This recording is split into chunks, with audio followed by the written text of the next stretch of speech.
नमस्कार, स्वागत है आपका बीटीवी न्यूज में। आपके साथ मैं हूं सना और आइए करते हैं खबरों की शुरुआत इस खबर के साथ। नगर निगम साधारण सभा की बैठक 11 जनवरी को आयोजित की जाएगी। इस बैठक के एजेंडे में जनहित से जुड़े 36 प्रस्तावों को शामिल किया गया है। नगर निगम अध्यक्ष रिंकू विज ने एक पत्र जारी कर 11 जनवरी को साधारण सभा की बैठक बुलाई। इस बैठक के एजेंडे में शहर विकास के 36 प्रस्ताव शामिल किए गए हैं, जिन पर विस्तार से विचार विमर्श के बाद स्वीकृति प्रदान करने पर निर्णय लिया जाएगा। आगामी 11 तारीख को 11 बजे गुरुवार को साधारण सभा की बैठक भवानी प्रसाद सभागार में होगी, जिसमें MIC से अब तक लगभग 35 विषयों पे चर्चा होने के लिए है एवं अन्य विषयों पे सम्मानीय पार्षद अपने वार्डों की समस्याएं या जो भी विषय रखना चाहते हैं वो सब रखेंगे। ये बैठक काफ़ी समय के बाद हो रही है, तो निश्चित रूप से सम्मानीय पार्षद उत्साहित हैं कि उनके वार्ड की समस्याओं को वो सदन के अंदर रख के अपने वार्ड का काम कराएंगे। विधानसभा चुनाव के कारण लंबे अंतराल के बाद आयोजित हो रही बैठक को लेकर पार्षदों में भी उत्सुकता है। अब के अपने वार्डों की समस्याओं की तरफ भी सदन का ध्यान आकर्षण करा पाएंगे। जबलपुर जिले में 82 सरकारी स्कूल बंद होने वाले हैं। 10 स्कूलों को बंद करने के आदेश जारी हो चुके हैं। शेष 72 स्कूल जांच के बाद बंद किए जाएंगे। इसके लिए 7 दिनों का समय तय किया गया है। शून्य दर्ज संख्या होने के कारण यह निर्णय लिया गया है। गरीब और जरूरतमंद परिवारों के लिए चिंताजनक खबर है कि जबलपुर जिले की 82 सरकारी स्कूलें बंद होने वाली हैं। दरअसल स्कूलों की बदतर स्थितियों को ध्यान में रखकर यह निर्णय लिया गया है। अधिकारियों की माने तो शून्य दर्ज संख्या वाले 10 स्कूलों के लिए 8 जनवरी का दिन अंतिम दिन था। उनमें तालाबंदी कर दी गई है। शेष 72 स्कूलों में दर्ज संख्या 10 से कम है, लिहाजा उन्हें 7 दिन में जाँच के उपरांत बंद किया जाएगा। विभाग की तरफ से सभी विकासखंड अधिकारी प्राचार्यों को निर्देशित किया गया है कि पोर्टल पर दर्ज आंकड़ों का सत्यापन किया जाए। सत्यापन करने वाली टीम में BEO, BRC, संकुल प्राचार्य के अलावा संबंधित जन शिक्षक भी शामिल होंगे। अभी क्या है, हमारी वार्षिक कार्य योजना की बैठक हुई थी भोपाल में 29 तारीख को, जिसमें CO, जिला पंचायत, जिला शिक्षा अधिकारी और DPC गए थे। उसमें जहाँ पर कि कम नामांकन है और शून्य नामांकन है, ऐसी जिले में शून्य नामांकन वाली 10 शालाओं की सूची हमको यूडाइस पोर्टल से भारत सरकार से प्राप्त हुई है और 1 से 10 वाले नामांकन की 72 स्कूलों की सूची प्राप्त हुई है। तो सर्वोच्च प्राथमिकता अभी हमारी शून्य नामांकन, जहाँ पर कि बहुत विगत वर्षों से नामांकन के कारण न होने के कारण विद्यालय बंद रहे हैं, वहाँ उनको हमको विधिवत समिति के माध्यम से एक पत्र जिला शिक्षा अधिकारी और हमने जारी किया है, जिसमें कि वो सत्यापित करके देंगे। तो 10 स्कूल तो हम तत्काल प्रभाव से हमको बंद करना है और जहाँ पर 1 से 10 की दर संख्या है, वहाँ का सत्यापन के पश्चात यदि RT के नियम के तहत 1 किलोमीटर के एरिए में यदि वहाँ पे अन्य प्राथमिक शाला है, तो वो स्कूल को हम बंद करने का समिति की अनुशंसा के आधार पर राज्य सरकार को प्रस्ताव भेजेंगे और यदि वहाँ 1 किलोमीटर से अधिक में स्कूल नहीं है तो वो स्कूल को हम यथावत रखेंगे। ये समिति के निर्णय के माध्यम से स्थल परीक्षण के पश्चात ही हम शेष 72 शालाओं का निर्णय लें। जीरो नामांकन के कारण बंद होने वाले स्कूलों की लिस्ट में पाटन, लोहारी, कटिया, PS मौसावा, आमाखेड़ा, बेजला, तिलगवा, पंतगंज, घगरी टोला, बेरिया, इंदिरा कॉलोनी एवं मिड़की स्कूल के नाम शामिल हैं। ओल्ड पेंशन स्कीम लागू करने की मांग को लेकर आयुध निर्माणियों के कर्मचारी संगठनों ने भी विरोध प्रदर्शन और भूख हड़ताल शुरू कर दी है। खमरिया फैक्ट्री में भी कर्मचारी संगठनों के द्वारा नारेबाजी करते हुए प्रदर्शन किया गया।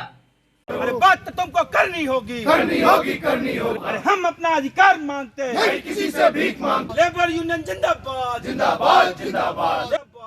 नारेबाजी करते हुए विरोध प्रदर्शन कर आयुध निर्माणियों के विभिन्न कर्मचारी संगठनों ने केंद्र सरकार से मांग की है कि NPS को लेकर कर्मचारियों में रोष व्याप्त है और यही वजह है कि देश भर के कर्मचारी संगठनों के द्वारा क्रमिक भूख हड़ताल एवं विरोध प्रदर्शन किया जा रहा है। हमारी एकता जिंदाबाद जिंदाबाद जिंदाबाद। पुरानी पेंशन देना होगा, पुरानी पेंशन देना होगा। गवर्नमेंट नहीं मानेगी तो निश्चित तौर पर इस महीने के आखिरी मंथ में जो बैठक होगी, उस बैठक पर all India defence employees federation तमाम, चाहे रेल हो, भेल हो, तमाम संगठनों के साथ अनिश्चितकालीन हड़ताल पर जाने का निर्णय लिया जाएगा और जो भी फेडरेशन निर्णय लेंगे, आयुध निर्माणी खमरिया लेबर यूनियन उस निर्णय को मानते हुए अग्रिम पंक्ति में खड़ी होकर उस कार्य को करने का काम करेगी और हम तब तक संघर्ष करते रहेंगे जब तक पुरानी पेंशन तमाम कर्मचारियों को बहाल नहीं हो जाती। जो लोग 60 साल कर्मचारियों में काम करके सेवा देने के बाद रिटायर हो रहे हैं, उनको पेंशन नहीं है। आज मंत्री मिनिस्टर को 3-3 पेंशन मिल रही है। जिनको हम चुन के भेजते हैं, जो सरकार चलाने का निर्णय लेते हैं, वो अपने लिए सब कुछ कर रहे हैं, और जो इस देश की व्यवस्था को चला रहा है, चाहे आर्मी का कर्मचारी जो देश को सुरक्षित रखने का काम कर रहा है, डिफेंस का कर्मचारी, इन तमाम लोगों को जो पेंशन से वंचित रखा जा रहा है, इसके लिए आंदोलन अनवरत तौर पर चालू रहेगा। देख ही चुके हैं कि एनपीएस में मिलने वाले रिजल्ट, जिसमें 700 से 800 के आसपास पेंशन मिल रहा है, जिसका सारे सरकारी कर्मचारी पुरजोर विरोध करते हैं। उसी तारतम्य में सुरक्षा कर्मचारी यूनियन इंटक द्वारा भी आज गेट क्रमांक 1 पर क्रमिक भूख हड़ताल में शुरुआत किया गया है, जो कि 4 दिवसीय है। कर्मचारी संगठनों ने आंदोलन जारी रखने की चेतावनी दी है।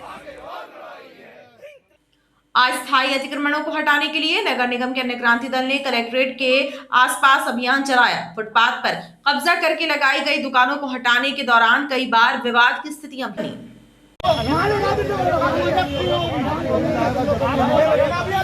कलेक्ट्रेट के आसपास सड़क एवं फुटपाथ पर काबिज अस्थायी अतिक्रमणों को हटाने में नगर निगम के अन्य क्रांति टीम को खासी मशक्कत करनी पड़ी। इस दौरान 2 दर्जन से ज्यादा दुकानें हटाई गईं। कुछ का सामान भी जब्त किया गया। कार्यवाही के दौरान कई बार विवाद की स्थितियां तक बनी। अतिक्रमणकर्ता रंगदारी पर उतर आए, जिसके चलते अन्य क्रांति दल को भी सख्ती करनी पड़ी।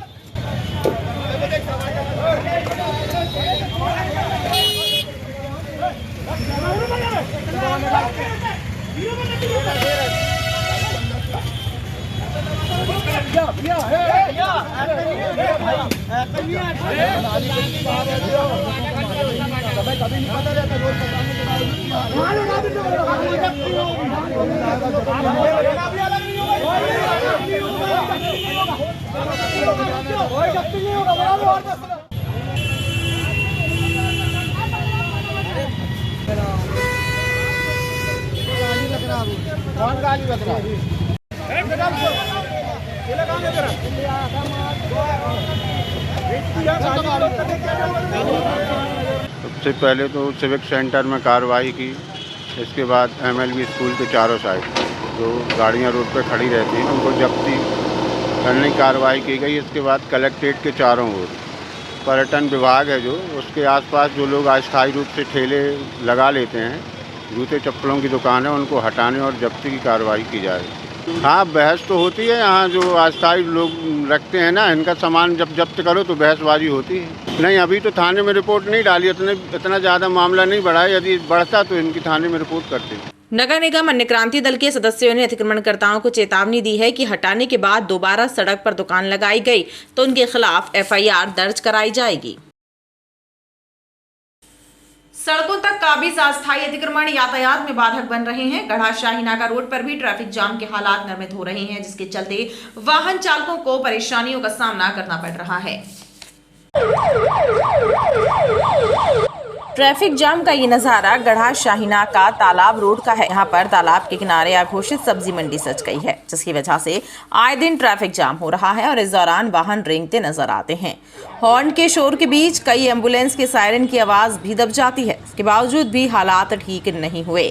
स्थानीय लोगों ने अस्थायी अतिक्रमणों को हटाने की मांग की है।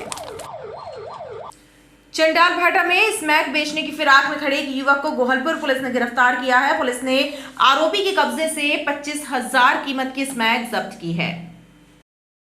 गोहलपुर पुलिस ने चंडाल भाटा में दबिश देकर स्मैक लेकर खड़े एक युवक को पकड़ लिया। आरोपी का नाम अभिषेक खरे है। उसके पास से 25,000 रुपए कीमत की 6 ग्राम स्मैक बरामद हुई है। पुलिस ने NDPS एक्ट के तहत कार्यवाही की है। पुलिस द्वारा आरोपी से स्मैक के संबंध में पूछताछ की जा रही है।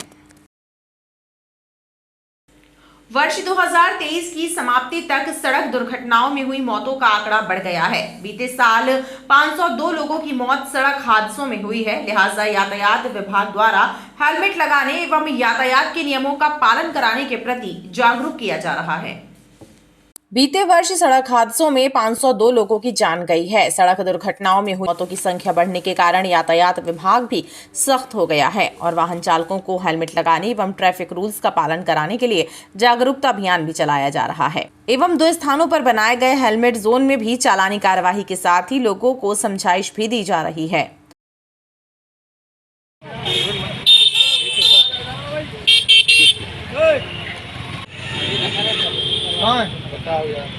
कहाँ रखा है? नहीं, सर्विसिंग कराना सर्विसिंग कराया तो आप ऐसे ध्यान रखो, हम लोग इतना मेहनत कर रहे हैं आपके जान माल की। हमारा प्रयास ये है कि लोग हेलमेट लगाएं, सीट बेल्ट लगाएं ताकि लोगों की जान माल की रक्षा हो सके। अभी इस वर्ष जो हमने देखा है 502 डेथ हुई है शहर में और ये काफ़ी बढ़ा हुआ आंकड़ा है। विगत वर्षों की तुलना में लगभग 21 डेथ की बढ़ी है इस वर्ष। तो हमारा ये प्रयास है कि लोग यानी वाहन चलाते समय, बाइक चलाते समय हेलमेट का अनिवार्य रूप से उपयोग करें और कार चलाते समय सीट बेल्ट का इस्तेमाल करें ताकि लोगों की जान माल की रक्षा हो सके। कि लोगों को हम मुख्य रूप से समझाइश देते हैं। ये जो हमारे जोन बने इसमें हम जो यानी ट्रिपलिंग कर रहे हैं या हेलमेट बिल्कुल नहीं लगाए हैं तो उनके ऊपर तो चालानी कार्रवाई करते हैं, पर बाकी लोगों को हम लोग समझाइश देकर के यहाँ से हेलमेट लगाने के लिए सीट बेल्ट लगाने का सजेशन देते हैं। गढ़ा गंगानगर क्षेत्र की चंदन कॉलोनी, सदानंद कॉलोनी में खस्ताहाल सड़कें और फूटी पाइपलाइन के साथ ही अन्य मूलभूत सुविधाएं न होने से कॉलोनी वासी परेशान हैं। उनका आरोप है कि कई बार शिकायत देने के बाद भी ना तो जनप्रतिनिधि इस ओर ध्यान दे रहे हैं और न ही जिम्मेदार विभाग कोई कार्यवाही कर रहा है।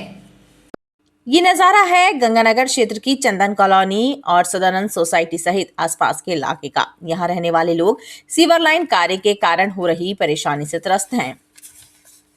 उनका कहना है कि सड़कें जर्जर हो चुकी हैं, जगह जगह गड्ढे हैं और पाइप रखे हुए हैं। पाइपलाइन भी फूट गई है जिसकी वजह से पानी की किल्लत भी आए दिन बनी रहती है और इसके अलावा नालियों का निर्माण ना होने से भी गंदे पानी की निकासी नहीं हो रही है। पिछले 6 महीने से यहीं पर एक तरफ का रोड बनाए और एक तरफ का खाली छोड़ दिए हैं, जिसे बना नहीं रहे हैं और यहाँ पानी इतना भर जाता है कि घरों में एकदम घुस जाता है। आने जाने में परेशानी है, कई बार बच्चे गिर गए हैं। स्कूल जाने के लिए हमें दूसरे रास्ता इस्तेमाल करना पड़ता है, तब बच्चों को छोड़ने जाना पड़ता है। ऑफिस जाने के लिए बड़ी परेशानी होती है। यहाँ एकदम से इतना ज़्यादा परेशान है लोग कि लोग अब घर छोड़ के दूसरी जगह जाके रहने के लिए राजी हो रहे हैं कि हम दूसरी जगह जाके रहने लगेंगे और यहाँ कोई सुनवाई नहीं हो रही है। कई बार बोला गया, पार्षद को भी बोला गया, लेकिन यहाँ कोई सुनवाई नहीं हो रही, किसी भी तरह की सुनवाई नहीं हो रही है। गंगानगर कॉलोनी सबसे पुरानी कॉलोनी है, लेकिन इधर सुविधाएं कुछ नहीं है। जगह जगह से सीवर लाइन का काम चल रहा है 1 साल से। जगह जगह तोड़ दी हैं नालियाँ, पाइपलाइन तोड़ दी, रोड बना नहीं रहे। हम लोग घूम के जाते हैं, राजुल सिटी से जाते हैं, कम से कम 50,000 लोग इधर रह रहे हैं, लेकिन शासन कुछ सुनता ही नहीं है। पार्षद का तो पता ही नहीं है। हमारे भैया पीछे से भी नाली गई है तो नाली भी बंद हो गई है, कोई ध्यान नहीं दे। और हम नाली तो सामने से भी कराने हैं, नाला में मिलाना तो कोई मिलान नहीं दे रहा हुआ। ये पानी जो है पूरा बह के ऐसे किनारे किनारे वो उधर को जाता है और फिर घूम के वो हमारे घरों में घुसता है। इतनी निकासी की व्यवस्था कुछ नहीं। क्षेत्रीय जनता का कहना है कि कई बार शिकायत करने के बाद भी जिम्मेदार विभाग के नुमाइंदे इस ओर ध्यान नहीं दे रहे हैं। यहाँ से आने जाने में बहुत ज़्यादा समस्या आ रही है। अभी भी रोड सही से बन नहीं पा रही है, गाड़ी स्लिप हो रही है और यहाँ बारिश हो रही है ठंडी के समय में तो बहुत ज़्यादा दिक्कत परेशानी हो रही है। कीचड़ आ रहे हैं, कीचड़ हो रहा है, रोड खराब है और बच्चों को और ज़्यादा समस्या आ रही है। ये परेशानी है भैया कि हमारे यहाँ मतलब साल भर हो गए हैं, पाइपलाइन कभी टूट रही कभी जुड़ रही है, पूरी गंदगी मची है घर के सामने, पूरा पाइप डला है, हमारा पानी का पाइप टूट गया, पानी नहीं आता है अच्छे से और ना जाने पार्षद भी नहीं आता है देखने के लिए। पानी बिल्कुल आता ही नहीं हमारे यहाँ पे। 2 दिन हो गए अभी तो, बीच में भी कई बार टूट चुकी है भैया। महीने भर हम बिना पानी के रहे हैं पीने के। क्षेत्र के रहवासियों ने इन समस्याओं से निजात दिलाने की भी मांग की है। लोगों के घरों में काम करके परिवार का भरण पोषण करने वाली एक महिला के साथ कालीमठ क्षेत्र में मारपीट किए जाने के मामले की शिकायत एसपी ऑफिस में की गई है।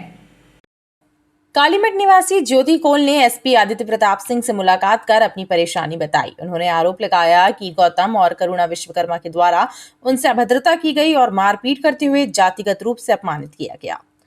वो लोग टॉर्चर करते हैं, मेरी जात के बारे में बहुत गंदा गंदा बोलते हैं कि तुम कोल हो, तुम ये हो, वो हमारा घर छुप जाएगा, तुम हमारे घर के अंदर मत आया करना, गेट के अंदर पार करोगे तो हम तुम्हारे साथ ये कर देंगे वो कर देंगे। रोज़ धमकियाँ देते हमारे घर आके, मतलब घर के बाहर से भी धमकी देते, हम उनके यहाँ जाते भी हैं तो भी धमकी देते हमको। और ये धमकी देते हैं क्या वजह है? उसकी वजह है कि मैं काम करने जाती हूँ, इसलिए। किसके यहाँ काम करने जाते? किरण पंडित के यहाँ। वो कौन धमकी देता है आपको, किस तरह?